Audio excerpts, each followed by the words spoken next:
ഇടുക്കി ചിന്നക്കനാലിൽ ചക്കക്കൊമ്പൻ ആനയെ തുരത്താൻ പ്രത്യേക ദൗത്യം വേണമെന്ന് ഉടുമ്പൻചോല MLA സേനാപതി വേണു.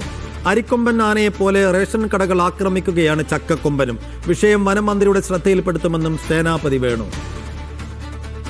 കൊമ്പൻ ഇപ്പോൾ അരിക്കൊമ്പൻ്റെ റോളിലേക്ക് വന്നിരിക്കുകയാണ്. അപ്പോൾ നാട്ടുകാർ ഈ കാര്യം വനം വകുപ്പിനെ അറിയിച്ചതാണ്. പക്ഷേ വനം വകുപ്പ് എന്തുകൊണ്ടോ ഒരു റാപ്പിഡ് ആക്ഷൻ ഫോഴ്സ് വളരെ പെട്ടെന്ന് അതിൻ്റെ ഇടപെട്ടില്ല എന്നുള്ളതാണ്. ഏതായാലും ഈ കാര്യം ഞാൻ ഇന്ന് തന്നെ മന്ത്രിയുമായിട്ട് സംസാരിക്കുന്നതാണ്.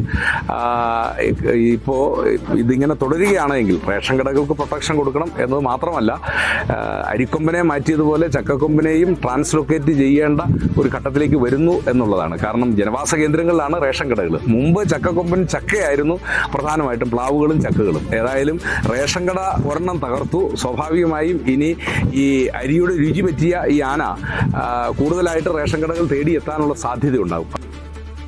മുഹമ്മദ് ആഷിഖ് വിശദാംശങ്ങളുമായി. ആഷിഖ്, ചക്കക്കൊമ്പൻ ആ പ്രദേശത്തിന്റെ ഉറക്കം കെടുത്തുകയും പലതരത്തിലുള്ള പ്രയാസങ്ങൾ ഉണ്ടാക്കുകയും ചെയ്ത സാഹചര്യത്തിൽ കൂടിയാണ് ഇപ്പോൾ MLAയുടെ ഇടപെടൽ. അപ്പോൾ പ്രത്യേക ദൗത്യം വേണമെന്ന് MLA ആവശ്യപ്പെടുകയാണ്. അങ്ങനെ ഒരു നടപടിക്ക് എത്ര കണ്ട് സാധ്യതയുണ്ട്? തീർച്ചയായും ആ ആവശ്യം സേനാപതി വേണു വീണ്ടും ഉന്നയിക്കുന്നു എന്നുള്ളതാണ്. മുൻപ് ഇതേപോലെ ഒരു സമാനമായ സംഭവം ഉണ്ടായപ്പോഴാണ് അരിക്കൊമ്പൻ മാതൃകയിൽ ആ മേഖലയിലെ എല്ലാ ആനകളെയും മാറ്റണം എന്നുള്ള ആവശ്യം സേനാപതി വേണു മുന്നോട്ട് വെച്ചത്. പക്ഷേ അത്തരമൊരു പദ്ധതി വനം വകുപ്പിന്റെ പരിഗണനയിൽ ഇല്ല എന്ന് വനമന്ത്രി ഷിബു ബേബി ജോൺ ചിന്നക്കനാൽ സന്ദർശന വേളയിൽ വ്യക്തമാക്കിയിരുന്നു. പക്ഷേ ആ ആവശ്യം വീണ്ടും മുന്നോട്ട് വെക്കുകയാണ് സേനാപതി വേണു എന്നുള്ളതാണ്.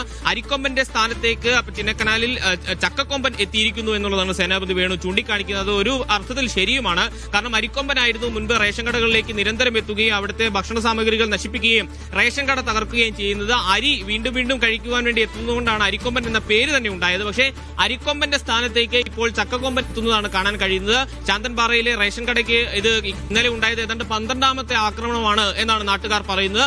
രാത്രികാലങ്ങളിൽ ഏതാണ്ട് പുലർച്ചെ സമയത്ത് എത്തി റേഷൻ കട തകർത്ത് അതിനുള്ളിലെ അരിയും മറ്റും എടുത്ത് കഴിച്ച് മടങ്ങുന്നതാണ് ഇപ്പോൾ ചക്കക്കൊമ്പന്റെ ഒരു രീതിയായി മാറിയിരിക്കുന്നത്. ഇത് നേരത്തെ അരിക്കൊമ്പൻ സ്വീകരിച്ചിരുന്ന ശൈലിയാണ്. അരിയുടെ രുചി അറിഞ്ഞതുകൊണ്ട് വീണ്ടും വീണ്ടും ജനവാസ മേഖലകളിലേക്ക് ഈ ചക്കക്കൊമ്പൻ എത്തുവാനുള്ള സാധ്യതയുണ്ട് എന്നാണ് ഈ സേനാപതി വേണു ചൂണ്ടിക്കാണിക്കുന്നത്. അതുകൊണ്ട് തന്നെ അരിക്കൊമ്പനെ ചെയ്തതുപോലെ തന്നെ ഒരു ട്രാൻസ്ലൊക്കേഷൻ ദൗത്യം വീണ്ടും ചിന്നക്കനാലിൽ നടപ്പിലാക്കണം എന്നുള്ള ആവശ്യമാണ് ഈ ഘട്ടത്തിൽ സേനാപതി വേണു മുന്നോട്ട് വയ്ക്കുന്നത്.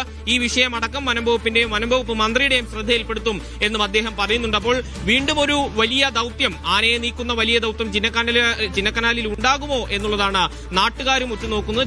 ചക്കക്കൊമ്പനെ ആ പ്രദേശത്ത് നിന്ന് മാറ്റുവാനും സ്വൈര്യജീവിതം ജനങ്ങൾക്ക് ഉറപ്പു നൽകുവാനുള്ള നടപടി സ്വീകരിക്കണമെന്നുള്ള ആവശ്യം ആ മേഖലയിൽ സജീവവുമാണ്. സൈഫുദ്ദീൻ.